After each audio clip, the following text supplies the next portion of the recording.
YouTube, I had this internal debate on how I was going to frame this video. I wanted to go with a very definitive clickbaity title like Splitgate is dead, or it's dying, or nearing its end. And so I downloaded the latest update after a 15-hour workday and found that just wasn't as true as I'd originally thought. If we get down to brass tacks, the average player count per month on Steam for Splitgate has fallen from the tens of thousands it was seeing during the Summer of Splitgate to just the thousands. But that doesn't really paint the whole picture. Before becoming the TikTok game of the summer, Splitgate added in console players and crossplay. And since we don't know the exact amount of console players still playing, I can look at those Steam numbers and I can definitively say that at the very least, Splitgate is still drawing 30 times the active player pool they had last year at this time.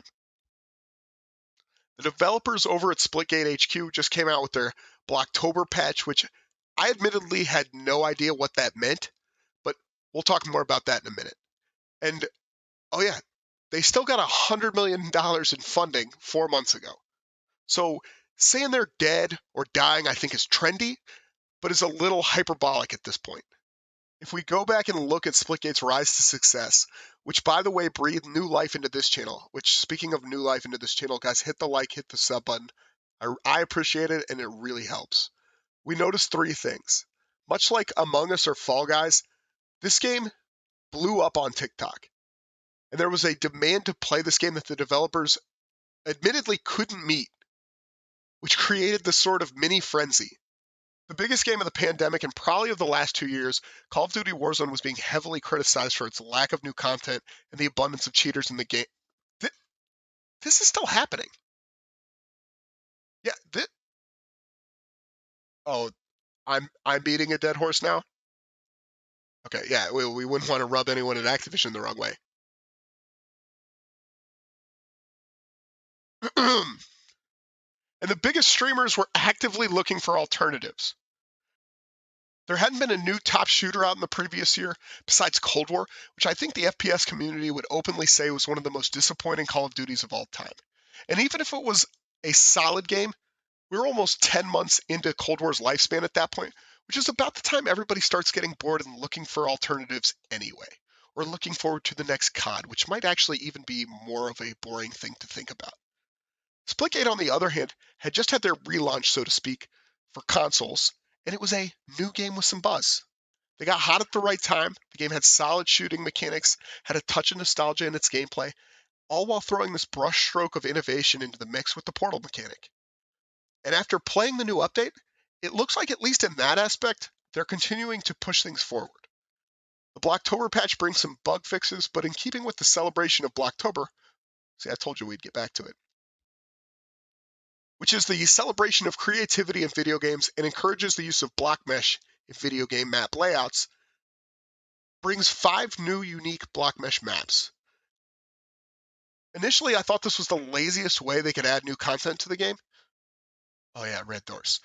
Initially, I thought this was the second laziest way they could add new content to the game, but then I kind of realized its brilliance.